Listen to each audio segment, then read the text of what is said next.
ဒီတစ်ခါပြောချင်တဲ့သင်ခန်းစာလေးကတော့ Microsoft မှာ soft လုပ်တဲ့သင်ခန်းစာလေးပေါ့နော် soft လုပ်တယ်ဆိုတာကဆင်ပေးတာဘာတွေဆင်ပေးမှလဲကျွန်တော်တို့ Microsoft မှာဆင်လို့ရတာဒီတက်စာသားတွေဆင်လို့ရတယ် number ကဏ္ဍတွေဆင်လို့ရတယ်နောက်တစ်ခုက date ရက်စွဲတွေဆင်လို့ရတယ်ပေါ့နော်ခုကျွန်တော်တို့ကအရင်ဆုံးစာသားတွေကိုဆင်ကြည့်ကြမယ်ကျွန်တော်တို့စာလေးတွေကြိုတင်ပြီးတော့ရေးထားပါတယ်နာမည်စီးရင်လေးတွေအဲ့ဒါကိုကျွန်တော်တို့အခရာစဉ်တိုင်းဆင်နေတာများသောအားဖြင့်တော့အဲ့ဒါကိုစာမွေးတွေမှာခုံနံပါတ်တွေနေရာစဉ်ချတဲ့အခါမှာတုံကြတယ်ပေါ့နော်နာမည်တွေကိုကျွန်တော် A နဲ့စတဲ့နာမည်တွေ B နဲ့စတဲ့နာမည်တွေ C နဲ့စတဲ့နာမည်တွေအဲ့ဒါမျိုးဆင်ကျင်တဲ့အခါမှာကျွန်တော်တို့ကကိုဆင်ကျင်တဲ့နာမည်တွေကိုအရင်ဆုံးဥအောင်ရေးထားမယ်ရေးထားပြီးသွားလို့ရှိရင် select မှတ်ထားပါပြီးသွားလို့ရှိရင်ဒီ Microsoft က home menu တွေက home menu တွေက paragraph group မှာတွားပြီးတော့ပေါ့နော်AZ ပုံစံလေးနဲ့အဲ့မှာတွားထောက်ကြည့်လိုက်လို့ရှိရင် soft ဆိုပြီးတော့ပေါ်လာမယ်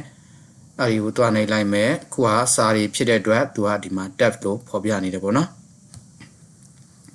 စာရီကို select မှတ်ထားတော့ tab လို့ဖော်ပြနေတယ်အကယ်၍ကျွန်တော်တို့က number ကဏ္ဍနေဆိုလို့ရှိရင်လည်း number ကိုဖော်ပြမယ် date တွေကို select မှတ်ထားရင် date ကိုဖော်ပြမယ်ပေါ့နော် ascending ဆိုတာကငယ်စဉ်ကြည့်လိုက်စင်တာကိုပြောတာပါ descending ကကြီးစဉ်ငယ်လိုက်ခုကျွန်တော်တို့ကနာမည်တွေကိုငယ်စဉ်ကြည့်လိုက် A နဲ့စတဲ့နာမည်ကနေစဆင်နေတာဖြစ်တဲ့အတွက် ascending ကိုရွေးထားပြီးသွားလို့ရှိရင် okay ကိုနှိပ်လိုက်တာနဲ့နာမည်တွေဒီအကုန်လုံးဆင်ပြီးသားဖြစ်သွားပါပြီဒါဆိုရင်နာမည်တွေဒီ A နဲ့စတဲ့နာမည်တွေB တွေ C တွေမပါစတဲ့နာမည်တွေမပါတော့သူဒီထဲမှာတော့ပြမှာပဲပေါ့နော် A ပြီးတော့ M ပြီးတော့ S T ကြီးစင်ငယ်လိုက်ပြန်လို့ခြင်းနဲ့ကျွန်တော်တို့ ST အောက်ဆုံးကမှရောက်နေတဲ့နာမည်တွေဒီအပေါ်ဆုံးကနေပြန်ဆင်နေတယ်ဆိုရင် descending ကိုပြန်ပြီး select မှတ်ပြီးမယ်ပြီးသွားရင် okay ကိုနှိပ်လိုက်ဒါဆိုရင် T နဲ့စားတဲ့နာမည်ဒီအပေါ်ဆုံးမှာရောက်သွားပါပြီနောက်တစ်ခုကဘာလဲဆိုတော့ကဏ္ဍတွေဆင်မယ်ပေါ့နော်ခုဒါဆိုရင်ကျွန်တော်ကဏ္ဍတွေကိုကြာပန်းရေးထားပါတယ်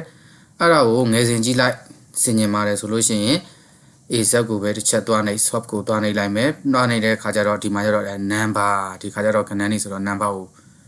ဖော်ပြထားတယ်ပေါ့နော် ascending ဆိုရင်ငယ်စဉ်ကြည့်လိုက် descending ကကြီးစဉ်ငယ်လိုက် ascending ကိုကျွန်တော်တို့ရွေးထားမယ်ရွေးထားပြီးတော့ okay နဲ့လိုက်တာနဲ့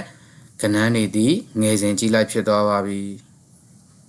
ကြီးစဉ်ငယ်လိုက်လိုချင်တယ်ဆိုရင်လည်းကျွန်တော်တို့ swap ကိုသွားနေမယ်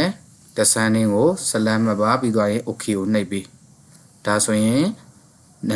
နံပါတ်တွေဒီကဏ္ဍတွေဒီကြီးစဉ်ငယ်လိုက်ဖြစ်သွားပါပြီနောက်တစ်ခုဆင်လို့ရတာဒီရက်စွဲတွေကိုဆင်ញင်တယ်ရက်စွဲတွေလည်းကျွန်တော်ကြောက်တော့ရေးထားပါတယ်အဲ့ဒါလေးကို select မှတ်ပြီးထားပါပြီးသွားရင်ကျွန်တော်တို့ ascending ဆိုရင်ငယ်စဉ်ကြည့်လိုက်ဆင်မယ် descending ကြီးစဉ်ငယ်လိုက်ဆင်မယ် ascending ကိုရွေးထားပြီးတော့ okay နဲ့လိုက်မယ်ဒါဆိုရင်ငယ်စဉ်ကြည့်လိုက်ဟိုအရင်ရှိကြတဲ့ခုနှစ်တည်းအပေါ်ဆုံးရောက်ပြီးတော့ခုတဖြည်းဖြည်းနဲ့ဒိတ်နီးတဲ့ဒိတ်တွေကနောက်ဆုံးမှရောက်မယ်ပေါ့နော်ကြီးစဉ်ငယ်လိုက်လိုချင်နေဆိုရင်လည်း